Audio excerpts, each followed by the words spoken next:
you so much for the Kindly time. be seated. Sudhir Gupta ji, kindly be seated. Mr. Speaker, sir. Sudhir Gupta ji, please sit Mr. down. Speaker, sir.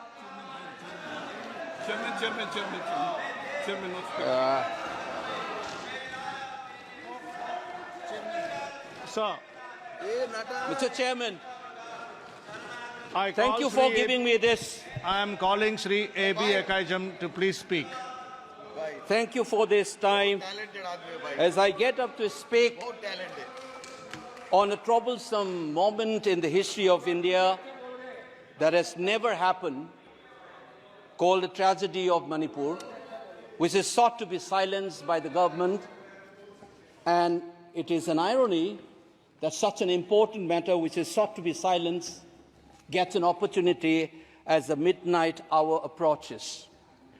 And this reminds me of the fact that people in my home state, the time is 2 hours ahead of Delhi.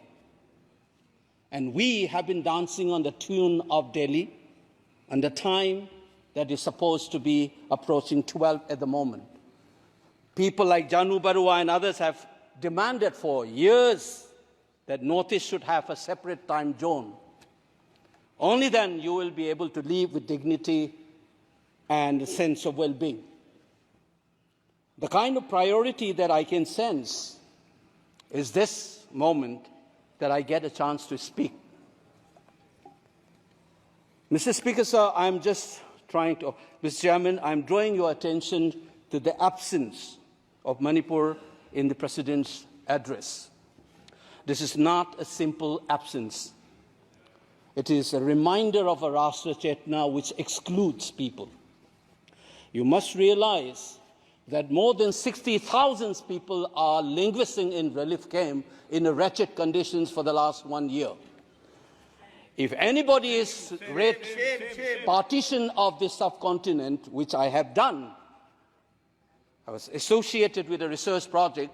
We have interviewed more than 1,500 survivors of partition of 1947, and you are witnessing the same thing. People are living in wretched conditions that I cannot even mention here. 60,000 people homeless is not a joke. 200 plus people died. And there has been a civil war-like situations where people are armed to the teeth and roaming around and fighting each other, defending their villages. And the Indian state is a mute spectator to this tragedy for 1 year. I must remind this House that each and every square centimeter of Manipur is covered by a central armed forces. It is one of the most militarized areas in this country where you have more armed policemen than the civil police, besides the armed forces of the Union. Despite this, how is that 60,000 people were rendered homeless and villages in thousands were destroyed? And yet, our Prime Minister remained mute, not even a word. And the presidential address did not even mention that. Shame. And I said that this silence is not normal. It is a reminder of the fact which many scholars have said, that there is a continuity between colonial and the post-colonial period. Today we are observing a day where we begin a new criminal laws seemingly discarding the colonial heritage.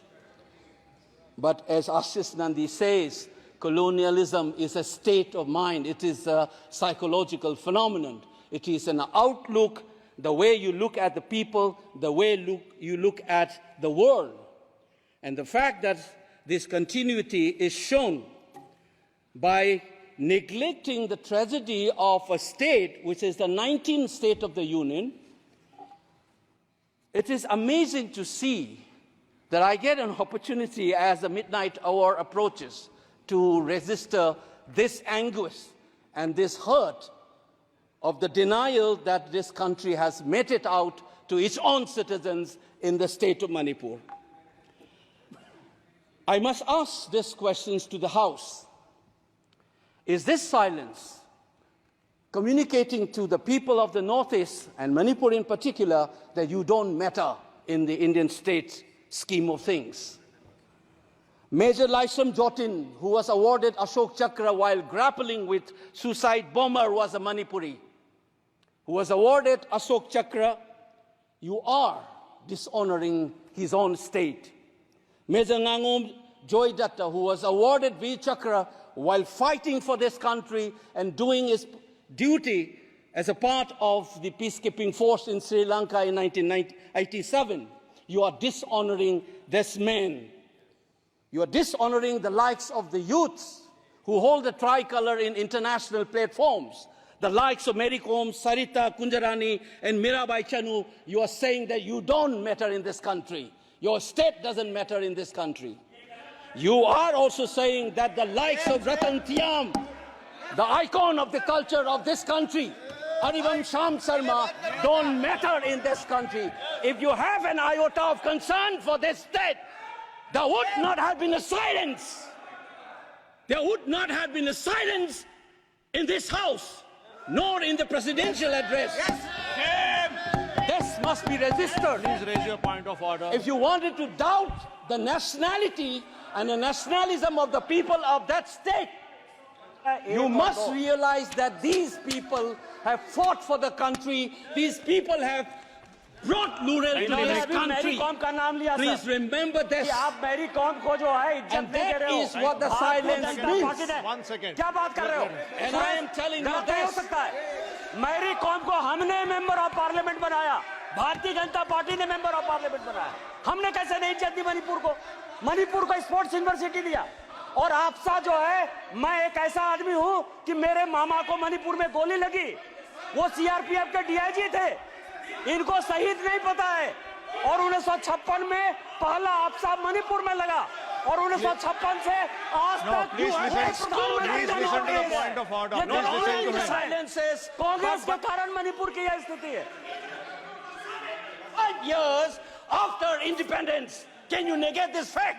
We are talking about the inclusion of the Northeast history after 75 years. That's a classic exclusion. India was an anthropological subject, not a historical subject in the eyes of the colonial forces. And today, the Northeast remains outside of the history of the Indian history textbook. That is why you treat them as the other. And that's the silence. And the silence on the Manipur tragedy is not unique. It is a reflection of this general continuity of the colonial in the post-colonial. It is sad to see a nationalist party like the BJP will feel comfortable with this silence on the tragedy of Manipur. Keep your hands on your heart and think about the 60,000 people who are linguistic in relief camps. And those mothers, those widows, think of them. And then you talk about nationalism. Point is made. He made Only his point. then we will understand what this tragedy means. And Mr. Chairman, the hurt, the anger has thrown a nobody like me to be part of this temple of democracy. Beating the BJP cabinet minister, think about the pain. If you hear an anxiety, anguish, and a pain in my voice, please go back and see those 60,000 people linguisting in the relief camp. Don't talk about partition remembrance till you bring that. I would keep quiet the moment the Prime Minister opened his mouth and the Nationalist Party says that Manipur is part of India and we care for the people of that state. Only then I will accept what is nationalism in our face. Thank you, Mr. Chairman. Thank you. I thank the House. The House stands adjourned to meet on Tuesday, the 2nd July 2024 at 11 a.m.